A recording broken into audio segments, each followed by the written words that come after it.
சிறுமைப்பட்டவர்களுடைய கூப்பிடுதலை அவர் மறவார். ஆனா துன்மார்க்கனோ அவர் நம்முடைய கூப்பிடுதலை மறக்க மாட்டாரு. ஆனா தேவனை மறக்கிற ஜனங்களை, என்னது, துன்மார்க்கரும் தேவனை மறக்கிற எல்லா ஜனங்களும் ஜாதிகளும் நரகத்திலே தள்ளப்படுவார்கள். நரகம் மனுஷருக்காக உண்டாக்கப்படவில்லை.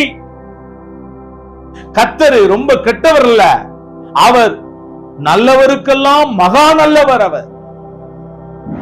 அவர் எதுக்காக நரகத்தை படைத்தார்னா பிசாசுக்காகவும் அவனுடைய தூதர்களுக்காகவும். மனிதன் தான் பரலோகத்தையோ நரகத்தையோ அவன் தெரிந்து கொள்ளுகிறான். அவனுடைய மனசாட்சி அவன் தவறு செய்யும் போது இது தவறு, இது செய்யாத, இது பாவம்னு சொல்லி காட்டுது. அதையும் மீறி அவன் தவறு செய்யும் போது, பாவம் செய்யும் போது அவன் தன்னை தானே குற்றவாளியாய் தீர்த்துக் கொள்ளுகிறான். ஆக்கினைக்கு எதுவாக தன்னை தீர்த்துக் கொள்ளுகிறான்.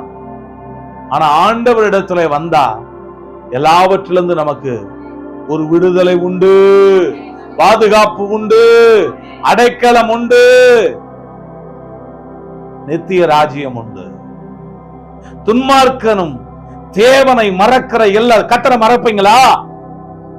ஆனா ஆண்டவர் சொல்றாரு, அப்படி எப்படி என் ஜனங்களுக்கு என் வேதத்தினுடைய மகத்துவங்களை நான் எழுதி கொடுத்தேன், அது அந்நிய காரியமா எண்ணுனாங்க, என்னையோ மறந்துட்டாங்கன்னு சொல்லி சொல்றாரு. நீ என் வேதத்தை மறந்த, நான் உன் பிள்ளைகளையே மறந்துடுவப்பா அப்படின்னு சொல்லி சொல்றாரு. என்ன செய்ய? அதனால தேவனை மறக்கக்கூடிய ஒரு வாழ்க்கை நமக்கு இருக்கக்கூடாது. அருமையானவர்களே, தேவனை இந்த உலகத்துல நீங்கள் மறக்கிற ஒரு வாழ்க்கையை வாழாதீர்கள். ஆண்டவராய் இயேசு கிறிஸ்துவே வானத்தையும் பூமியையும் சமுத்திரத்தையும் சர்வ சிருஷ்டிகளையும் உண்டாக்கின சர்வ வல்லவர். அவரை மறக்காதீங்க, அவரை பற்றி கொள்ளுங்க.